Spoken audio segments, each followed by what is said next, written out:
Hello दोस्तों, आप सभी का स्वागत है आपके अपने यूट्यूब चैनल वर्टेक्स क्लासेस पर। हम लोग भूगोल पढ़ रहे हैं। इससे पहले मैंने आप लोगों को देशांतरों के बारे में बताया था और जीएमटी ग्रीनविच मीन टाइम के बारे में बताया था कि समय परिवर्तन कैसे होता है। आज का जो हमारा अध्याय है वो बहुत ही मज़ेदार अध्याय है, पृथ्वी की आंतरिक संरचना।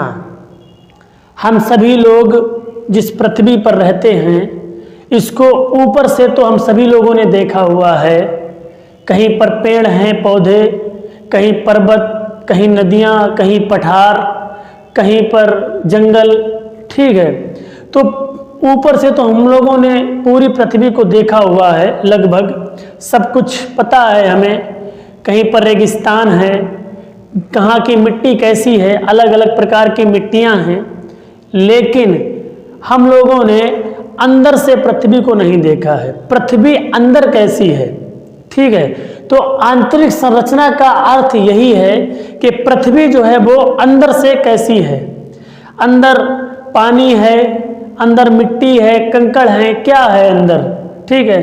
अंदर गर्म है या अंदर और ऊपर से ज़्यादा गर्म है या कम गर्म है, ये सब कुछ मैं आप लोगों को इस अध्याय में क्लियर कराऊंगा, ठीक है। तो सबसे पहली बात जो सामने आती है कि आखिर पृथ्वी के अंदर की जानकारी हम लोगों को मिलती कैसे है, ठीक है। तो यहाँ पर आप देख रहे होंगे कि एक लाइन लिखी हुई है बोर्ड पर कि पृथ्वी की बाह्य स्थल आकृतियां उसकी आंतरिक संरचना पर निर्भर करती हैं। समझ रहे हैं आप लोग? मतलब ये कि जो पृथ्वी पर बाह्य स्थल आकृतियां हैं, स्थल आकृतियों का मतलब पहाड़, पठार, मैदानी इलाका, ये सब क्या होते हैं, स्थल आकृतियां होती हैं। और इनका संबंध जो होता है वो पृथ्वी की आंतरिक संरचना से होता है। मतलब पृथ्वी की जो बनावट है, आंतरिक बनावट, अंदर बनावट है, जमीन के अंदर की जो बनावट है उस पर निर्भर करती हैं बाहर की जो आकृतियां हैं, जैसे कि हिमालय पर्वत, एंडीज पर्वत वगैरह, ये जितने भी पर्वत हैं या पठार हैं, दक्षिण का पठार, ये जो भी पठार हैं ये सब इन्हें हम क्या कहते हैं, स्थल आकृतियां। और इन सब का संबंध जो है वो पृथ्वी की आंतरिक संरचना से होता है।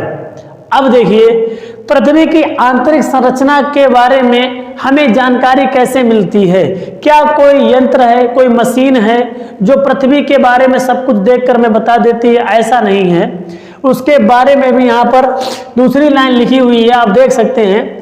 चूंकि पृथ्वी का आंतरिक भाग मानव के लिए अदृश्य है। इसका अर्थ क्या हुआ कि पृथ्वी का जो आंतरिक भाग है वो मानव के लिए अदृश्य, मतलब मनुष्य पृथ्वी के आंतरिक भाग को नहीं देख सकता। मनुष्य जो है वो पृथ्वी की अंदरूनी बनावट को नहीं देख सकता, ठीक है। इसलिए इसके संबंध में जो जानकारी मिलती है प्रायः अप्रत्यक्ष साधनों से ही प्राप्त हो सकती है। मतलब जो भी इसके बारे में जानकारी मिलती है वो अप्रत्यक्ष साधनों से प्राप्त होती है। अप्रत्यक्ष साधन का मतलब जैसे कि पृथ्वी के अंदर तापमान से संबंधित ज्वालामुखी निकलता है उससे, ठीक है। इसके बाद में पृथ्वी के घनत्व से संबंधित, दबाव से संबंधित, इन सभी की जानकारी जब खगोल भूगर्भ शास्त्री करते हैं, ठीक है, तब उन्हें पता चलता है कि पृथ्वी की आंतरिक संरचना कैसी है, ठीक है। तो देखिए, जो साधन हैं पृथ्वी की आंतरिक संरचना के बारे में जो साधन जानकारी देते हैं उनमें से 3 प्रकार के साधन होते हैं। अप्राकृतिक साधन और प्राकृतिक साधन, ठीक है।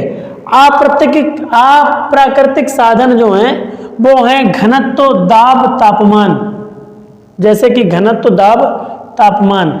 अब मैं आप लोगों को पहले अप्राकृतिक साधनों के बारे में बताऊंगा। देखिए, पृथ्वी की आंतरिक संरचना है, इसका जो घनत्व है, कह रहा है कि पृथ्वी का औसत घनत्व 5.5 है। जो इसके आंतरिक संरचना का जो घनत्व है वो 5.5 है। इसके बाद में दूसरा पॉइंट देखिए, दबाव का, दबाव बढ़ने से घनत्व बढ़ता है। दबाव जैसे जैसे बढ़ेगा, हम लोग पृथ्वी के अंदर जाएंगे, जहां पर दबाव बढ़ेगा वहां पर घनत्व भी बढ़ता है। इसके बाद में देखिए तीसरी जो हेडिंग यहाँ पर लिखी हुई है वो है तापमान। क्या है तापमान का मतलब? कह रहा है कि सामान्य रूप से प्रत्येक 32 मीटर की गहराई पर तापमान में 1 डिग्री सेल्सियस की वृद्धि होती है। अर्थात पृथ्वी के अंदर हम लोग जब जाएंगे और 32 मीटर अंदर बढ़ेंगे तो 1 डिग्री सेल्सियस तापमान बढ़ जाएगा। अगर हम लोग पृथ्वी के ऊपर 37 डिग्री तापमान है तो पृथ्वी के अंदर हम 32 मीटर जब घुस जाएंगे तो 1 डिग्री सेल्सियस तापमान बढ़ जाएगा। क्या ये प्रक्रिया जितना भी अंदर हम जाते रहेंगे ये प्रक्रिया उतनी इसी प्रकार से चलती रहेगी? 1 डिग्री मतलब 32 मीटर बढ़ने पर 1 डिग्री सेल्सियस ही बढ़ेगा? ऐसा भी नहीं है। ये प्रक्रिया 100 किलोमीटर, अब आगे देखिए क्या कह रहा है कि मीटर की गहराई, सामान्य रूप से प्रत्येक 32 मीटर की गहराई पर तापमान में 1 डिग्री सेल्सियस की वृद्धि होती है, परंतु बढ़ती गहराई के साथ तापमान की वृद्धि में गिरावट आती रहती है। देखिए 32 मीटर हम गहराई में जाएंगे तो 1 डिग्री सेल्सियस तापमान में वृद्धि हो जाएगी, लेकिन ये प्रक्रिया गहराई बढ़ने के साथ साथ में कम होती रहती है। ठीक है, तापमान फिर कम होता रहेगा। जितना हम नीचे जाते रहेंगे फिर तापमान जो है वो, तापमान की वृद्धि जो है वो कम होती रहेगी। ठीक है, अब देखिए आगे क्या कह रहा है, साथ तापमान की वृद्धि में गिरावट आती रहती है। यहां पर देखिए प्रत्येक 100 किलोमीटर में, प्रत्येक 100 किलोमीटर में प्रत्येक किलोमीटर पर 12 डिग्री सेल्सियस की वृद्धि होती है। अर्थात हम पृथ्वी के अंदर जब घुसना प्रारंभ करेंगे, ठीक है, तो 100 किलोमीटर का जो एरिया है, 100 किलोमीटर तक क्या होता है, 100 किलोमीटर तक 1 किलोमीटर, प्रत्येक 1 किलोमीटर पर 12 डिग्री सेल्सियस तापमान बढ़ेगा। 12 डिग्री सेल्सियस तापमान बढ़ जाएगा। अर्थात 1 किलोमीटर जब हम बढ़ जाएं, जब 1 किलोमीटर अंदर घुसेंगे तो 12 डिग्री सेल्सियस बढ़ेगा। ठीक है, और उसके बाद में जब हम 2 किलोमीटर अंदर घुसेंगे तो क्या होगा, 12 डिग्री सेल्सियस तापमान और बढ़ जाएगा। फिर उसके बाद में 1 किलोमीटर जब और बढ़ेंगे तो 12 डिग्री सेल्सियस तापमान और बढ़ जाएगा। ये प्रक्रिया 100 किलोमीटर तक चलती है। समझ रहे हैं, 100 किलोमीटर तक तापमान इस प्रकार से बढ़ता है कि 1 किलोमीटर के क्षेत्र में क्या होता है, 12 डिग्री सेल्सियस तापमान बढ़ता है। अर्थात बहुत ही अंदर गर्मी बढ़ जाएगी। 1 किलोमीटर बढ़ेंगे तो 12 डिग्री सेल्सियस बढ़ जाएगा, 2 किलोमीटर बढ़ेंगे तो 12 और बढ़ जाएगा, फिर 1 किलोमीटर और बढ़ेंगे तो 12 और बढ़ जाएगा। इसी प्रकार से ये प्रक्रिया 100 किलोमीटर तक चलेगी। फिर 100 किलोमीटर के बाद में क्या होगा, देखिए यहाँ पर आगे देखेंगे, कह रहा है उसके बाद 300 किलोमीटर की गहराई में प्रत्येक किलोमीटर पर 2 डिग्री सेल्सियस तापमान बढ़ता है। अर्थात कि 100 किलोमीटर के बाद में फिर 300 किलोमीटर की गहराई तक क्या होगा, प्रत्येक 1 किलोमीटर पर 2 डिग्री सेल्सियस तापमान बढ़ेगा। अर्थात 100 किलोमीटर के बाद में जब हम 101 किलोमीटर अंदर जाएंगे तो फिर 12 डिग्री सेल्सियस तापमान नहीं बढ़ेगा बल्कि 2 डिग्री बढ़ेगा। कितना बढ़ेगा, 2 डिग्री सेल्सियस। इसी प्रकार से जब हम 102 किलोमीटर जाएंगे तो फिर 4 डिग्री सेल्सियस तापमान बढ़ेगा, फिर मतलब 2 डिग्री और बढ़ेगा, मतलब हर 1 किलोमीटर पर, प्रत्येक किलोमीटर पर 2 डिग्री सेल्सियस तापमान बढ़ता रहेगा। इसी प्रकार से यह प्रक्रिया 300 किलोमीटर तक चलेगी। कब तक चलेगी, 300 किलोमीटर तक।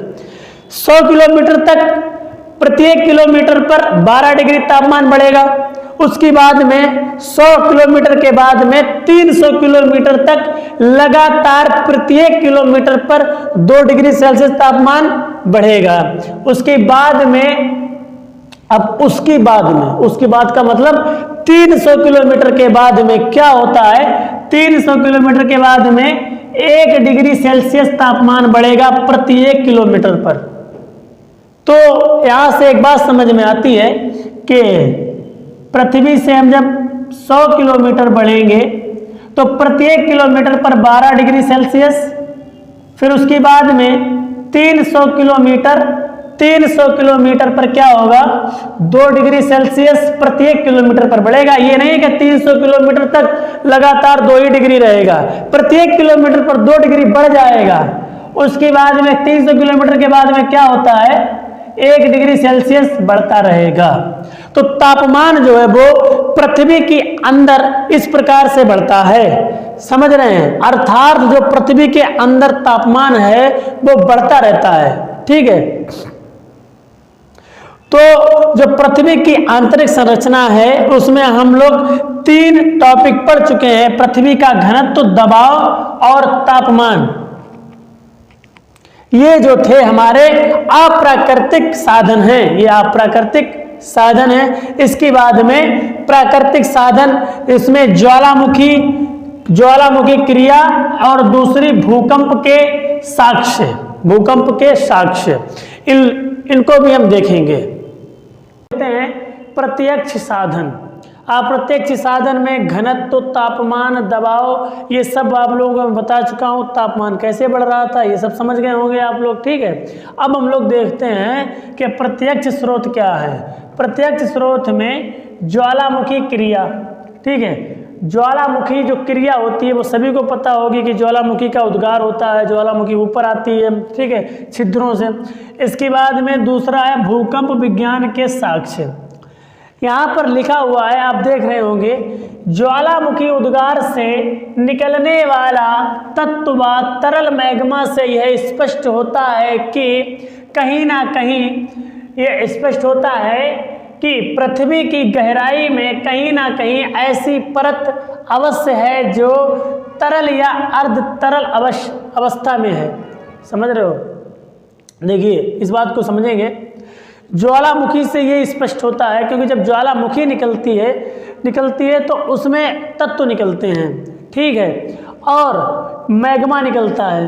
तो इससे ये अनुमान लगाया जाता है कि पृथ्वी की जो आंतरिक संरचना है उसमें कोई ना कोई तरल या अर्ध तरल परत जरूर है, ठीक है। लेकिन इस ज्वालामुखी क्रिया से पृथ्वी की आंतरिक संरचना के बारे में संपूर्ण जानकारी नहीं मिलती है। इसके बाद में जो आपका दूसरा हेडिंग है भूकंप विज्ञान के साक्ष्य। भूकंप विज्ञान के साक्ष्य, इससे पृथ्वी की आंतरिक संरचना के बारे में पर्याप्त जानकारी प्राप्त हो जाती है। देखिए क्या कह रहा है कि भूकंप विज्ञान वह विज्ञान है जिसमें सिस्मोग्राफ यंत्र के द्वारा, देखिए भूकंप विज्ञान वह विज्ञान है जिसमें सिस्मोग्राफ यंत्र के द्वारा भूकंपीय लहरों का अंकन कर अध्ययन किया जाता है। इससे पृथ्वी की आंतरिक संरचना के बारे में पर्याप्त जानकारी मिल जाती है। तो यहाँ से आपका एक और क्वेश्चन क्लियर हो गया। वो क्या हुआ है कि भूकंप का मापन यंत्र कौन सा है। आपका ये क्वेश्चन रीजनिंग में भी मिल सकता है, फंस सकता है, और ये जीएस में भी फंस सकता है। तो इसका आंसर क्या होगा? सिस्मोग्राफ। इसका आंसर क्या होगा? सिस्मोग्राफ। सिस्मोग्राफ यंत्र के द्वारा भूकंप की लहरों का अंकन किया जाता है, भूकंप की लहरों को गिना जाता है। तो अब यहाँ से देखिए आप लोग समझ गए होंगे। और इस भूकंप के लहरों के जो अंकन किया जाता है, इससे कह रहा है कि इससे पृथ्वी की आंतरिक संरचना के बारे में पर्याप्त जानकारी प्राप्त हो जाती है। अब आप लोग देखिए, अप्रत्यक्ष साधन समझ गए हैं, प्रत्यक्ष साधन भी आप लोग समझ गए होंगे। इसके बाद में सभी को पता है कि पृथ्वी जो है आंतरिक संरचना में भूपर्पटी तथा मेटल और क्रोड 3 परतें हैं। पृथ्वी की आंतरिक संरचना में 3 परतें हैं। ये 3 परतें भूपर्पटी, मेटल, क्रोड, इन तीनों के बारे में आपको मैं इस पृथ्वी की आंतरिक संरचना के सेकंड पार्ट में बताऊंगा। कौन सी भूपर्पटी कितनी गहराई तक है, कितनी मोटाई है, ठीक है, और किस किस धातुओं से बनी हुई है, ये सब कुछ आप लोगों को मैं नेक्स्ट वीडियो में बताऊंगा। इसका नेक्स्ट पार्ट जो आएगा, ठीक है। तो आप लोग दिलो जान से लगे रहिए, हमारे यूट्यूब के चैनल के साथ जुड़े रहिए। वर्टेक्स क्लासेस सिलेक्शन आपका जरूर हो जाएगा। मेहनत अगर आप करेंगे तो सिलेक्शन हो ही जाएगा, ठीक है। तो आज आप लोगों को पता चला है कि पृथ्वी की आंतरिक संरचना के बारे में जानकारी कैसे प्राप्त होती है। अब हम लोग भूपर्पटी, मेटल, क्रोड के बारे में नेक्स्ट वीडियो में पढ़ेंगे। तो